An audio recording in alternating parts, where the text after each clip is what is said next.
The biggest gift you can give to yourself is to become realistic about the nature of the people that surround you. Do you feel sometimes that you are surrounded by the wrong people? Today I'll share the process that I used for myself in the time of crisis when I needed to clean up my social circle.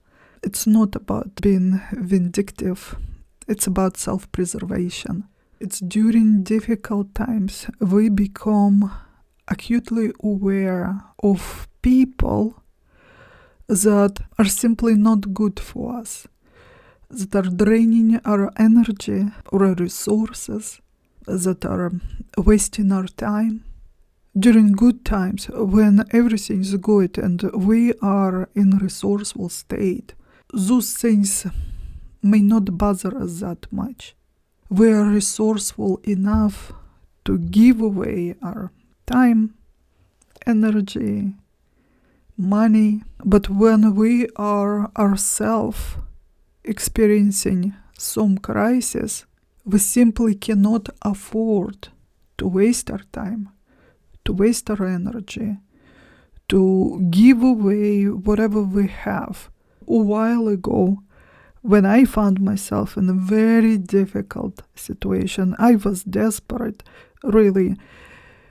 But all the people that I thought were my friends, all the people that I was helping endlessly, now not just didn't want to help me, but some of them were obviously enjoying watching me struggling, and some were trying even more to take advantage of me now that I was in a vulnerable position. This is a lesson I had to learn the hard way. Do not complain, do not share your problems, do not tell anyone about your difficulties, because when you're bleeding, that's the sharks that come first. When you're vulnerable, it's much easier to manipulate you, it's much easier to take advantage of you.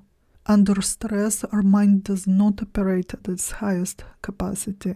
When we are in the survival mode, we're not that smart. And it's hard to see the things for what they are. It's hard to see the people for what they really are. It's hard to analyze things because we're absorbed by emotions when we are under pressure, under stress. And the process I used for myself to get through it, later I formed it into a little book, which now I give to my clients. Well, you see the name? This is a perfect name, isn't it? Blacklist. What it is, it's a series of prompts that help you analyze your relationship.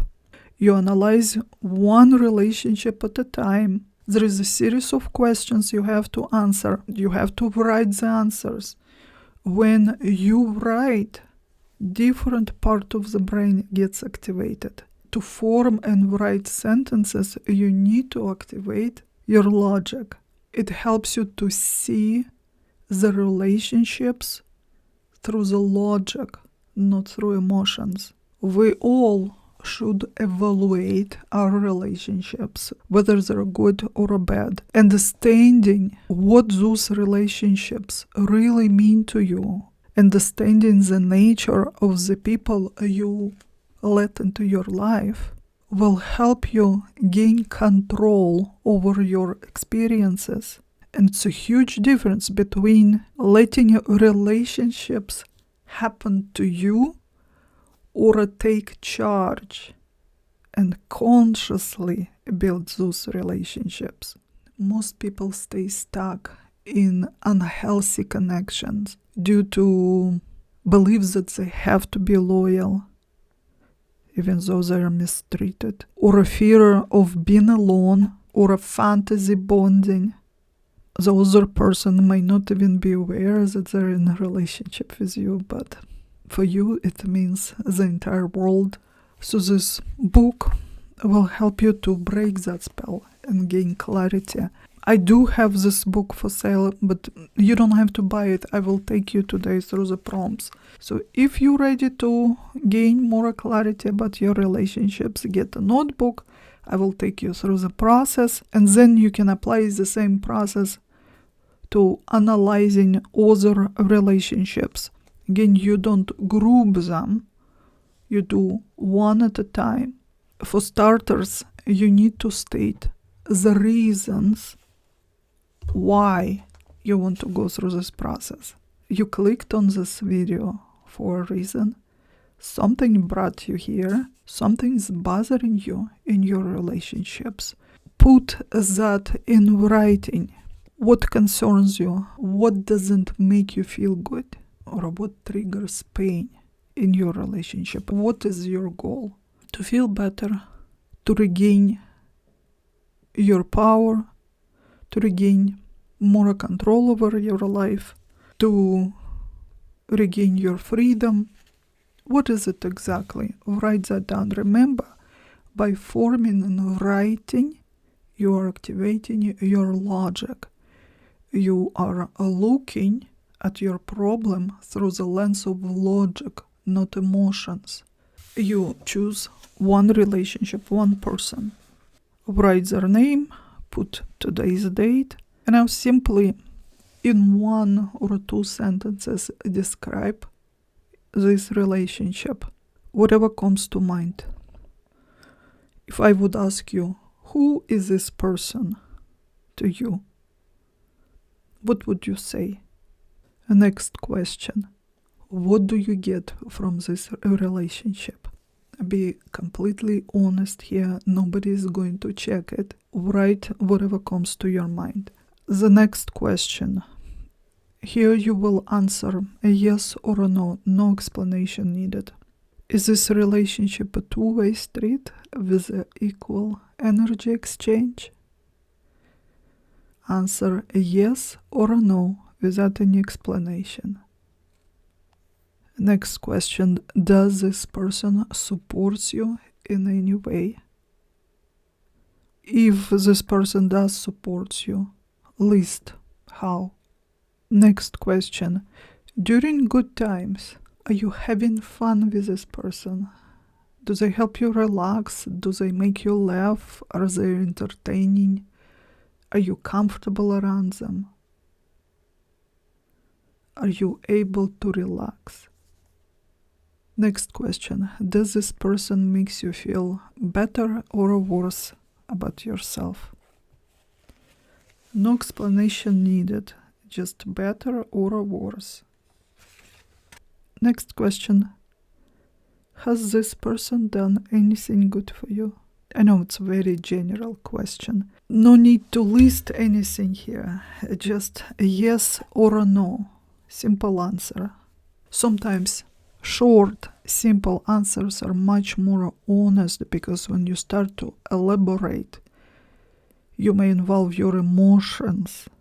And when emotions are at play, this is when you may get detached from reality. Next question. Again, without listing anything, without explaining, simple answer yes or no. Is there any practical, material, tangible benefit from this person? Simply yes or no. No doesn't make you materialistic. Next question. What do you like about this person? Whatever comes to mind without really elaborating, just list a few words. What do you like? Whatever comes to mind first. Next question. What you don't like about this person? Again, without trying to go deep, simply write what comes to your mind first. What don't you like about this person? Next question. Here to simple answer yes or no. Did this person ever hurt you physically or emotionally? Without explaining, without giving any details, write yes or no. No need to explain it. It wasn't intentional. They didn't mean it. It was an accident. Simple yes or no. Next question. Has this person ever betrayed you? Yes or no? Next question. Do you trust this person? Simple answer. Yes or no? Don't try to negotiate here. I would trust with that, but not with that. None of it. Yes or no?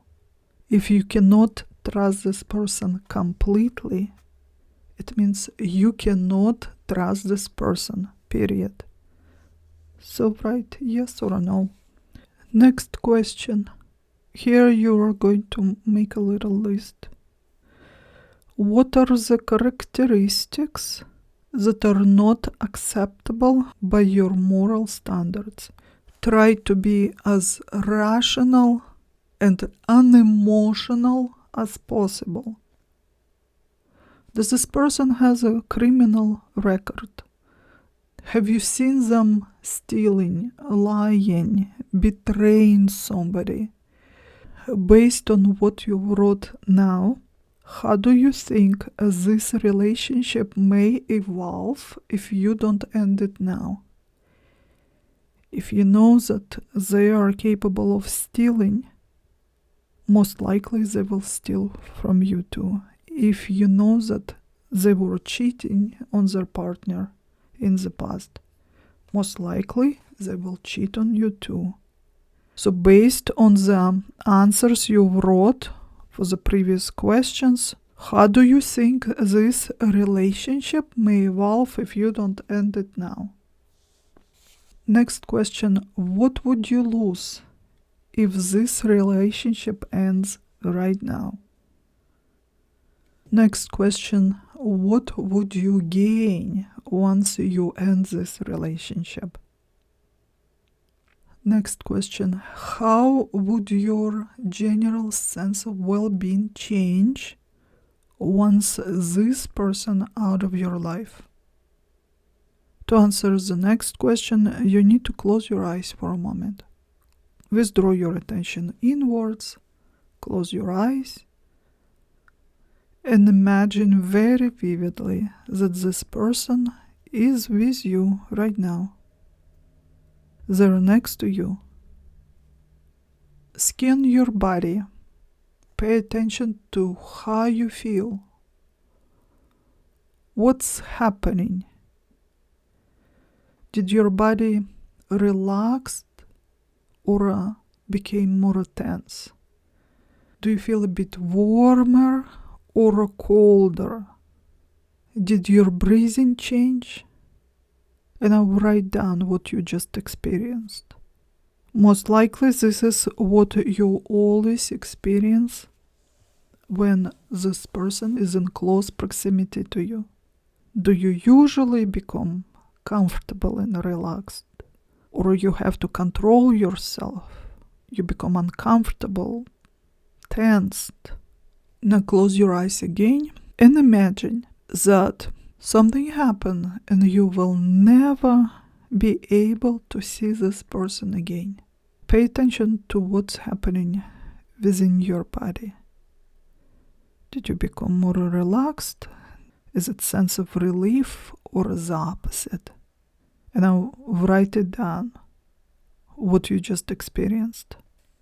And now, regardless of anything you wrote previously, regardless of how you feel about this person, if for whatever reason you decide that you want to end this relationship, how would you do this? How would you prefer it to happen? And I'll write it down. We are finished with the questions. Now you have to go through all of them and cross out all the words that describe emotions. Once you've done that, you are going to go through all of it again, reading all that is left there. Now you have a list of facts. Did this person ever hurt you? Yes or no? Did this person ever betrayed you? Yes or no? Is there any benefit from having this person in my life? Yes or no? You're removing all emotions and you have only facts left. And it's very easy to see this relationship for what it really is. And then you cannot unsee it. You stop making excuses for them. You stop defending them. You stop projecting.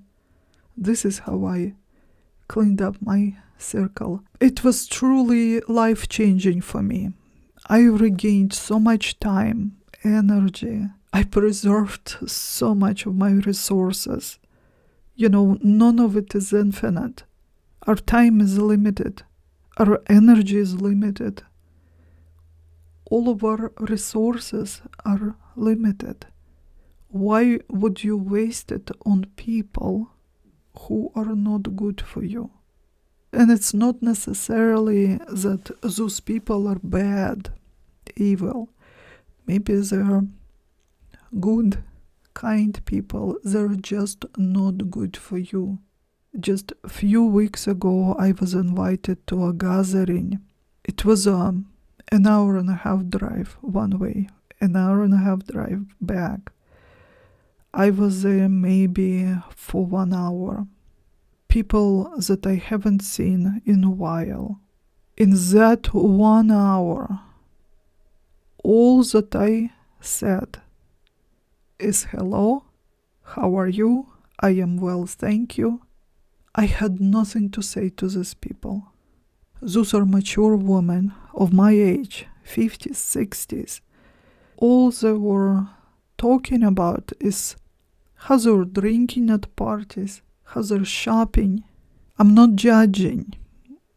If this is their life, it's their choice. Maybe this is what makes them happy, but it's not my life. And all I could think about during that 1 hour that I was there, that I wasted so much time.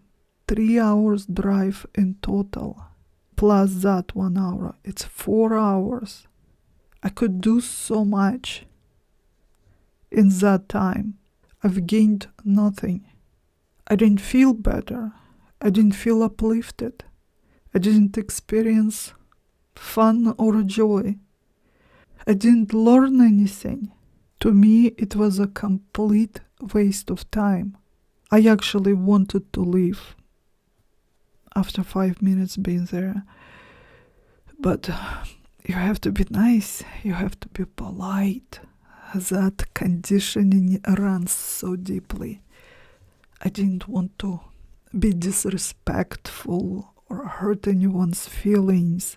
So for the entire hour, I was just sitting there with this fake smile on my face. All I could think of, how can I live?